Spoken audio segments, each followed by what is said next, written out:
बातमीपत्रात आता पाहूयात गल्लीपासून ते दिल्लीपर्यंतच्या ताज्या घडामोडींचा धावता आढावा। लोकसभा निवडणुकीच्या 5व्या टप्प्यात आज महाराष्ट्रातील 13 जागांसाठी मतदान सुरू आहे। त्यात मुंबईतील 6 जागांचा समावेश आहे। शिवसेना उद्धव बाळासाहेब ठाकरे पक्षाचे पक्षप्रमुख तथा माजी मुख्यमंत्री उद्धव ठाकरे यांनी सहकुटुंब सकाळच्या वेळी मुंबई उत्तर मध्य मतदारसंघातील आपल्या मतदान केंद्रावर जाऊन मतदान केलं। त्यानंतर पत्रकारांशी बोलताना त्यांनी सर्वच मतदार जुमलेबाजीला वैतागल्याची भावना व्यक्त केली। उद्धव ठाकरे म्हणाले की सर्वच मतदान जुमलेबाजीला त्रासलेत, त्यामुळे ते देशातील लोकशाही आणि संविधान वाचवण्यासाठी घराबाहेर पडून आपला मतदानाचा हक्क यापुढेही अबाधित राहावा यासाठी मतदान करतात। लोक पैशाचा पाऊस स्वीकारणार नाहीत, कुणीही पैसे घेऊन आपलं आयुष्य विकण्यास तयार नाहीयेत असंही उद्धव ठाकरे यांनी यावेळी बोलताना म्हणाले।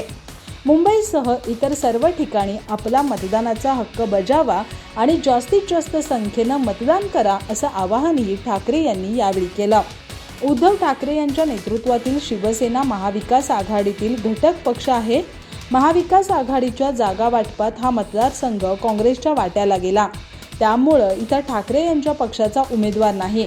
त्यामुळे उद्धव यांनी यापूर्वीच काँग्रेस उमेदवार वर्षा गायकवाड यांना आपला पाठिंबा जाहीर केलाय। त्यांनी सोमवारी सकाळी आपल्या पत्नी रश्मी ठाकरे आणि दोन्ही मुलं आदित्य आणि तेजस ठाकरे यांच्यासह आपल्या मतदान केंद्रावर जाऊन मताधिकार बजावला। भाजप नेते राष्ट्रीय स्वयंसेवक संघासारख्या मजबूत वैचारिक संघटनेची गरज संपल्याचा दावा करतायत। ही राष्ट्रवादी काँग्रेस आणि शिवसेना या दोन्ही पक्षांसाठी भविष्यातील धोक्याची घंटा आहे असा इशारा राष्ट्रवादी काँग्रेस शरदचंद्र पवार पक्षाचे अध्यक्ष शरद पवार यांनी सोमवारी मुख्यमंत्री एकनाथ शिंदे आणि उपमुख्यमंत्री अजित पवार यांच्या नेतृत्वातील पक्षांना दिला। शरद पवार यांनी सोमवारी एका मराठी वृत्तवाहिनीला मुलाखत दिली। त्यात त्यांनी लोकसभा निवडणूक, भाजपची संघावरील भूमिका, पंतप्रधान नरेंद्र मोदी आणि त्यांची धोरणं आदी मुद्द्यांवर मनमोकळ्या गप्पा मारल्या। ते म्हणाले की इंडिया आघाडीतील घटक पक्षांची संख्या 28 आहे। 15 पक्ष असे आहेत की ज्यांचा लोकसभेत केवळ एक सदस्य आहे। जिथं विचारधारा एक आहे तिथं वेगळा निर्णय कशाला घ्यायचा, म्हणून काँग्रेसमध्ये विलिनीकरण संदर्भातील चर्चा झाली। याचा अर्थ असा नाही की लगेच जाऊन पक्ष विलीन करा, वेळ आल्यावर यावर विचार करता येईल का, याबाबत मी मत मांडलं होतं। शरद पवार म्हणाले की भाजपसोबत जायचं अशी आमच्या सर्व सहकाऱ्यांची इच्छा होती, आपण सत्तेत गेलं पाहिजे असं त्यांचं म्हणणं होतं। त्यांनी ही गोष्ट माझ्यापासून लपवून ठेवली नव्हती, प्रत्येकानं भूमिका मांडली, मात्र भाजपसोबत जाण्याची भूमिका मी स्वीकारली नाही। त्यांना मी सांगितलं की मी येऊ शकत नाही, तुम्हाला जायचं असेल तर जा असं शरद पवारांनी म्हटलंय। ईशान्य मुंबई लोकसभा मतदारसंघात डमी ईव्हीएम मशीनवर मतदारांना मतदान कसं करायचं याचं मार्गदर्शन केल्याप्रकरणी शिवसेना उद्धव बाळासाहेब ठाकरे पक्षाच्या 2 कार्यकर्त्यांना ताब्यात घेतलंय। या प्रकारावर ठाकरे गटाचे खासदार संजय राऊत आणि त्यांचे बंधू सुनील राऊत यांनी तीव्र संताप व्यक्त केलाय। महाराष्ट्रात लोकसभा निवडणुकीचे 5व्या टप्प्यातील मतदान सुरू आहे। हा महाराष्ट्रातील निवडणुकीचा शेवटचा टप्पा आहे, त्यामुळे सर्वच राजकीय पक्षांनी मोठा जोर लावलाय। राज्यातील 13 मतदारसंघात सकाळी 9 वाजेपर्यंत 6.33% मतदान झालं। त्यातच ईशान्य मुंबईतील एका मतदान केंद्रावर ठाकरे गटाच्या 2 कार्यकर्त्यांना ताब्यात घेण्यात आलंय। यासंबंधीच्या वृत्तानुसार ईशान्य मुंबईतील भांडूप मतदान केंद्रावर हा प्रकार घडला।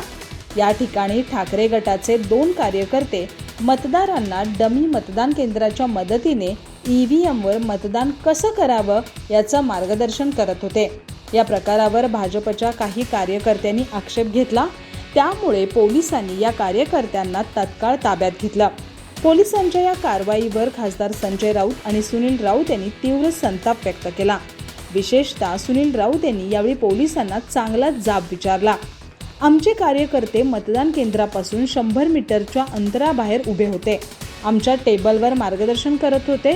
पोलिसांनी तिथं येऊन त्यांना ताब्यात घेतलं। ही दडपशाही आहे, शिवसेना या दबावाला बळी पडणार नाही। या निवडणुकीत आमचा विजय निश्चित असल्याचं भाजपला माहिती आहे, त्यामुळे ते पोलीस यंत्रणेचा वापर करून दबाव निर्माण करण्याचा प्रयत्न करत आहेत असं सुनील राऊत म्हणाले। गुजरात एटीएसने आज अहमदाबाद विमानतळावरून 4 इसिस दहशतवाद्यांना अटक केली आहे। या संदर्भात मिळालेल्या माहितीनुसार श्रीलंकन वंशाचे नागरिक अहमदाबाद विमानतळावर आल्याचं केंद्रीय एजन्सीच्या इनपुट नंतर या चौघांना अटक करण्यात आली आहे। गुजरात किंवा इतर राज्यांमध्ये याचे काही कनेक्शन आहे का याचा शोध एटीएस करत आहेत। दुसरीकडे IPLचे 3 संघ आज अहमदाबादला पोहोचणार आहेत। मंगळवारी क्वालिफायर 1 आणि एलिमिनेटर सामना बुधवारी होणार असल्यानं या संघांना आज अहमदाबादला पोहोचायचं आहे।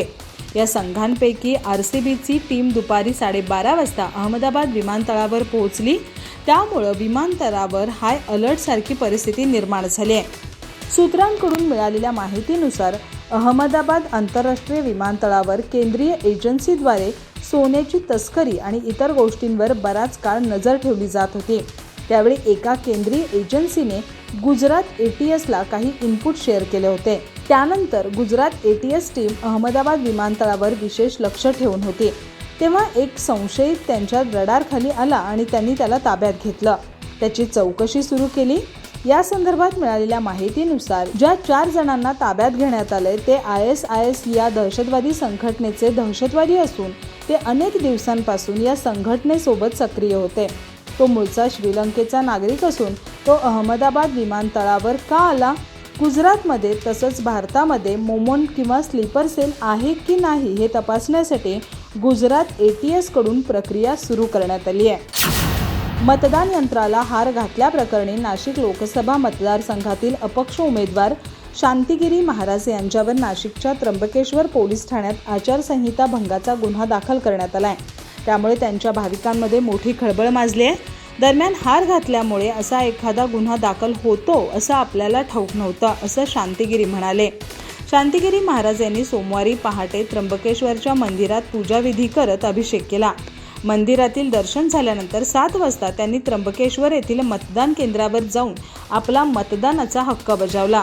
मतदान झाल्यावर स्वामी शांतिगिरी महाराजांनी EVM मशीनला हार घातला। त्यानंतर काही वेळातच त्यांचा हा व्हिडिओ सोशल मीडियात व्हायरल झाला। अनेकांनी हा व्हिडिओ पाहून शांतिगिरी महाराजांवर गुन्हा दाखल करण्याची मागणी केली। त्यानंतर निवडणूक आयोगाने या प्रकाराची गंभीर दखल घेत शांतिगिरी महाराजांवर गुन्हा दाखल करण्याचे निर्देश दिले। त्यानुसार नाशिकच्या त्र्यंबकेश्वर पोलीस ठाण्यात गुन्हा दाखल केला। शांतिगिरी महाराजांनी EVM मशीनला हार घातल्याची राज्यातील पहिलीच घटना नाही।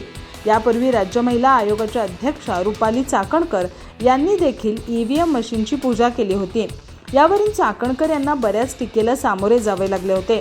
त्यामुळे आता याच कारणावरून शांतिगिरी महाराजांच्या अडचणीत वाढ झाली आहे। दुसरीकडे एका मतदान केंद्रावर शांतिगिरी महाराजांच्या नावाच्या चिठ्ठ्या वाटप केल्याप्रकरणी पोलिसांनी शांतिगिरी महाराज यांच्या एका सहकार्याला ताब्यात घेतलंय। महाराष्ट्र नवनिर्माण सेनेचे अध्यक्ष राज ठाकरे आपल्या हजरजबाबीपणासाठी ओळखले जातात। याचा प्रत्यय पत्रकारांना वेळोवेळी येतो। सोमवारी लोकसभा निवडणुकीचे मतदान केल्यानंतर पत्रकारांनी त्यांची निवडणुकीवर प्रतिक्रिया विचारली। यावेळी एकाने यावेळी महिला मतदार सायलेंट व्होटर ठरतील का असा प्रश्न केला। त्यावर राज ठाकरे यांनी मी काही ज्योतिषी म्हणून बसलो का असा उलट सवाल करत पत्रकारांना निरुत्तर केला। मुंबईतील राज्यातील 13 मतदारसंघामध्ये आज 5व्या आणि शेवटच्या टप्प्यातील मतदान पार पडतंय। राज ठाकरे यांनी दादरच्या मतदान केंद्रावर सहकुटुंब पायी जात मतदानाचा हक्क बजावलाय। यानंतर माध्यमांशी बोलताना त्यांनी प्रतिक्रिया दिली आहे। मुंबईकरांना मतदान करण्यासाठी काय आवाहन करणार याबाबत त्यांना विचारण्यात आलं असता त्यांनी सांगितलं की एक घिसेपिटे वाक्य सांगतो, मतदानाचा अधिकार बजावा। तरुण आहे जे पहिल्यांदा मतदान करणार आहेत ते मतदानाला उतरतील। ज्यांच्या आशा संपल्या आहेत त्यांच्याकडून मतदानाच्या अपेक्षा करू नका असं त्यांनी यावेळी सांगितलं। यावेळी एका पत्रकाराने त्यांना यंदाच्या निवडणुकीत महिला मतदार सायलेंट व्होटर ठरतील का असा प्रश्न केला। या प्रश्नावर राज ठाकरे हसले। त्यानंतर त्यांनी त्या पत्रकारालाच मी काही भविष्यवेता नाही, मी काय ज्योतिषी म्हणून बसलोय का असा उलट सवाल केला।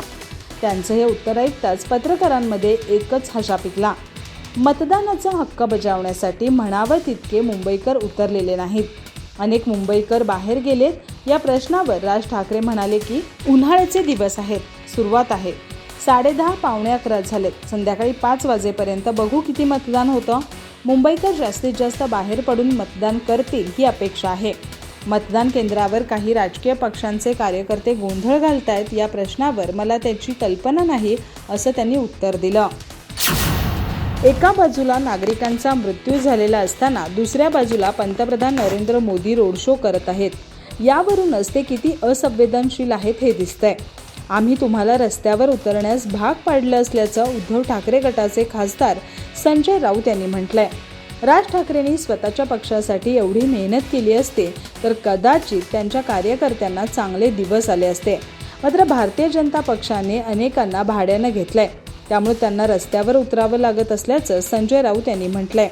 ज्या मोदी आणि शहा यांना महाराष्ट्रात पाय ठेवून देऊ नका असं आवाहन राज ठाकरे यांनी केलं होतं, त्यांच्याच पख्याला वाहताना आम्ही तुम्हाला पाहत आहोत, त्यामुळे आम्हाला वाईट वाटत असल्याचं संजय राऊत यांनी म्हटलंय.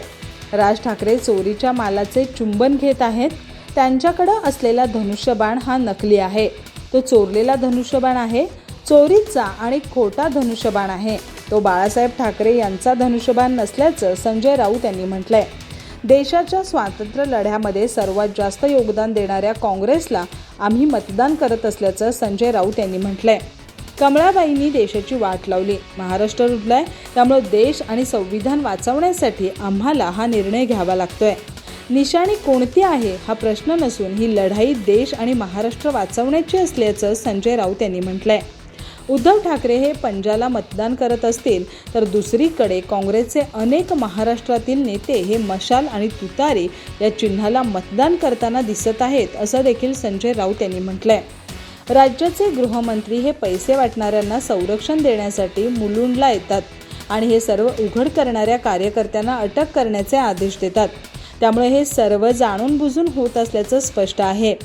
तुम्हाला जिंकण्याची खात्री नाही, मतदार आणि जनता तुमच्याबरोबर नाही, या भीतीपोटी मुलुंडला शिवसैनिकांना अटक झाली असा आरोप देखील उद्धव ठाकरे गटाचे खासदार संजय राऊत यांनी केलाय. आम्हाला पराभवाची अजिबात भीती नाही, उलट तुमच्याच पायाखालची वाळू सरकली असल्याचा दावा संजय राऊत यांनी केलाय. महाविकास आघाडी महाराष्ट्रात 35पेक्षा जास्त जागा जिंकतील असा दावा देखील त्यांनी केलाय. त्यांना पराभवाची भीती वाटत असल्याचंही सत्ताधारी पक्षांनी यंत्रणेचा आणि पैशाचा वापर सुरू केला असल्याचंही राऊत यांनी म्हटलंय. मात्र आमच्याकडे पैसे नसल्याचंही संजय राऊत यांनी स्पष्ट केलंय. राज्यभरातील 12वीच्या विद्यार्थ्यांसाठी एक महत्त्वाची बातमी आहे. माध्यमिक आणि उच्च माध्यमिक शिक्षण मंडळातर्फे फेब्रुवारी-मार्च महिन्यात घेण्यात आलेल्या 12वी बोर्डाच्या परीक्षेचा निकाल उद्या मंगळवारी दुपारी 1 वाजता ऑनलाईन पद्धतीनं जाहीर होणार आहे. हा निकाल जाहीर झाल्यानंतर विद्यार्थ्यांना 5 जूनपर्यंत गुणपडताळणीसाठी अर्ज करण्याची मुभा असणार आहे. महाराष्ट्र राज्य माध्यमिक आणि उच्च माध्यमिक शिक्षण मंडळाने गत फेब्रुवारी आणि मार्च महिन्यात 12वीच्या परीक्षांचे आयोजन केले होते. राज्यभरातील 12वीच्या 15,13,909 विद्यार्थ्यांनी या परीक्षेसाठी नोंदणी केली होती. 12वीची परीक्षा 9 विभागीय मंडळांतर्फे आयोजित करण्यात आली होती. CBSE बोर्डाच्या परीक्षांचा निकाल जाहीर झाल्यानंतर महाराष्ट्रातील 12वीच्या निकालाबाबत उत्सुकता शिगेला पोहोचली आहे. अखेर राज्य मंडळाच्या सचिवा अनुराधा ओक यांनी सोमवारी एका परिपत्रकाद्वारे हा निकाल मंगळवार दिनांक 21 दुपारी 1 वाजता ऑनलाईन पद्धतीनं जाहीर होणार असल्याचं स्पष्ट केलं. 12वीच्या विद्यार्थ्यांना आणि त्यांच्या पालकांना खालील संकेतस्थळांवर निकाल पाहता येईल: mahasscboard.in, maharesult.nic.in, result.gov.in, hscresult.mkcl.org, result.digilocker.gov.in. विद्यार्थ्यांनी मंगळवारी दुपारी 1 वाजल्यानंतर वरील संकेतस्थळावर जावं. त्यानंतर आपला रोल नंबर आणि इतर माहिती त्यात टाकून इंटर बटन दाबावं. त्यानंतर 12वीची मार्कशीट तुमच्या स्क्रीनवर दिसेल. ही मार्कशीट पुढील संदर्भासाठी डाउनलोडही करून ठेवता येईल. छत्रपती संभाजीनगर विभागातून या परीक्षेसाठी 449 केंद्रांवर 1,79,014 विद्यार्थ्यांनी परीक्षा दिली होती. निकालानंतर 22 मे ते 5 जूनपर्यंत गुणपडताळणीसाठी आणि उत्तरपत्रिका छायाप्रतींसाठी ऑनलाईन अर्ज करता येणार आहे.